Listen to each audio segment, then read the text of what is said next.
part 2 of this series, you learned what I consider to be the greatest failure of public education, that of not teaching critical thinking skills. The triangle shown in part 2 comprises the essential skills necessary for an individual to function as an independent adult. Public education focuses almost entirely on the bottom 3, while totally disregarding those at the top. The content of what is taught today is analogous to giving students a single fish. Largely soon forgotten, it has little value and gives them not much, if anything, they can apply to their daily lives. There have been many efforts to reform curriculum, but none have met with consistent success. As far as I know, nothing like what I am proposing has been tried before. Whether it will work remains an open question.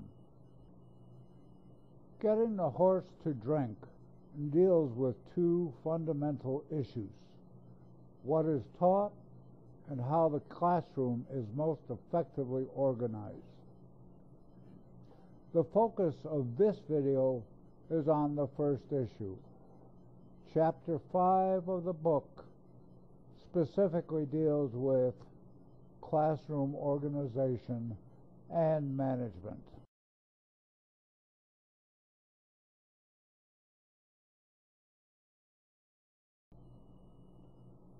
The first game requires the player to focus attention when presented with distraction. This is what the player sees when he first opens the game of concentration. Placing the cursor in the first trial under start time displays a word with colored letters, after which the player determines whether the color of the letters match the word which the letters spell.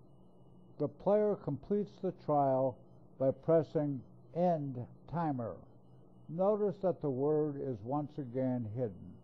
After completion of a second trial, with each consuming only 3 seconds individually, the intervening time between the trials is added to provide a cumulative elapsed time.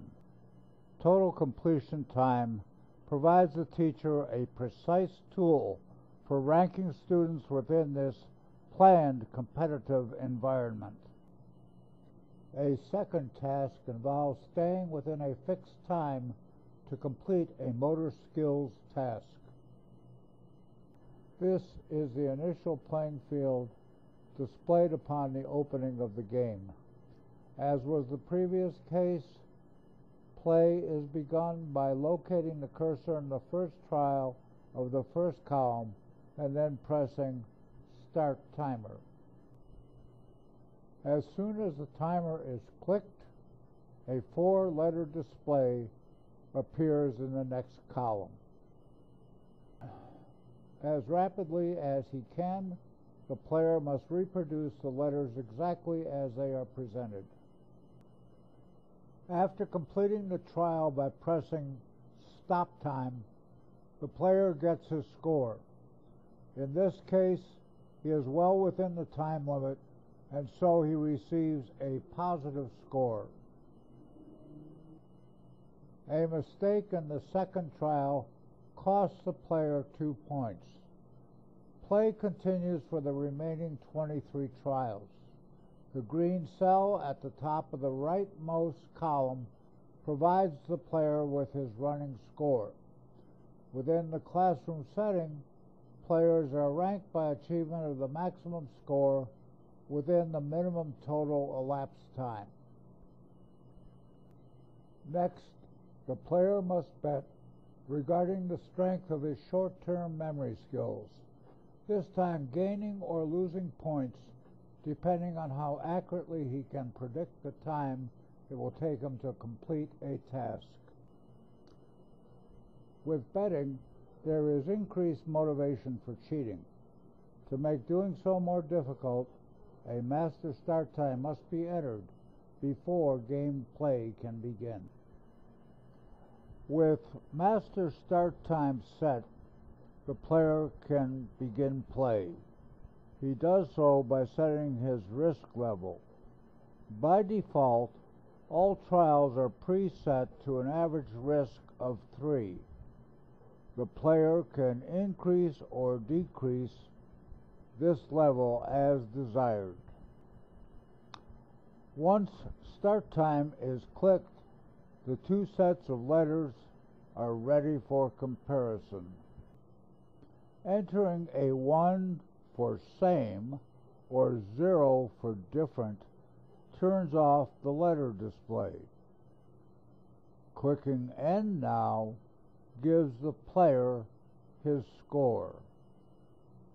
Exceeding the time limit the player has bet he could meet results in a negative score, even when the matching of the letters was correct. Scores for individual trials are based on one of 3 conditions: correct within the time limit set by the risk level, correct but exceeding the time limit, or wrong answer. When the individual scores are multiplied by the 25 trials, the possible results are shown in this table. Finally, 2 players are pitted against each other in a challenging and complex update of the familiar game of chicken. Late to an important appointment, you are driving slightly above the speed limit. You hear police sirens rapidly approaching. As you near the bridge, the road narrows to a single lane. Should you take the risk and drive across the bridge, or chicken out and swerve? If you do decide to drive, there are, of course, many possibilities, ranging from a safe journey to something much worse.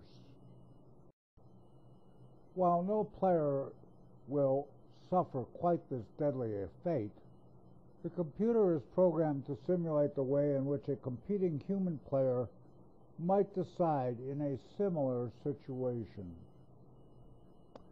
You begin by clicking on Start Timer, choosing a risk level, and deciding whether you will drive across the bridge or swerve to the shoulder of the road.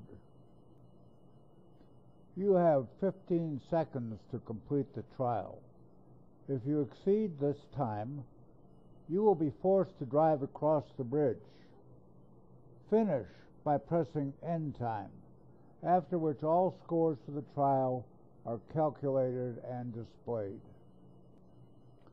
During the play of trial number 2, the inevitable happened.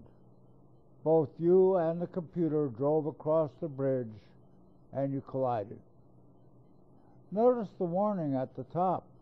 On the 3rd collision, you both lose and play ends.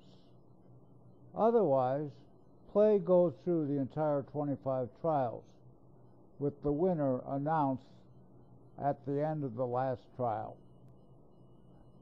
Finally, 2 players are pitted against each other in a challenging and complex update of the familiar game of chicken. Unlike the other games, which are stored on the player's computer until needed, this game is stored in the cloud and accessed from there. Both players have identical playing fields, each of which looks like this. Player 1, after setting his risk level, enters his decision whether to drive across the bridge or to swerve. While this entry is shown here, during play of the game it is hidden. This is to prevent the other player from seeing what action has been taken before he makes his own move. When player 2 makes his entry, both players are able to see not only their own results, but those of their opponent for the trial just completed. When both players simultaneously drive across the bridge, a collision takes place. The first and second time scores are merely reset to 0. The third time it happens, the game ends with both players losing any points previously earned. This final version of Crash, called Sudden Death, comes closest to simulating the real world. After a single collision, both players lose all points and are prevented from further play. All the games are easily accessed.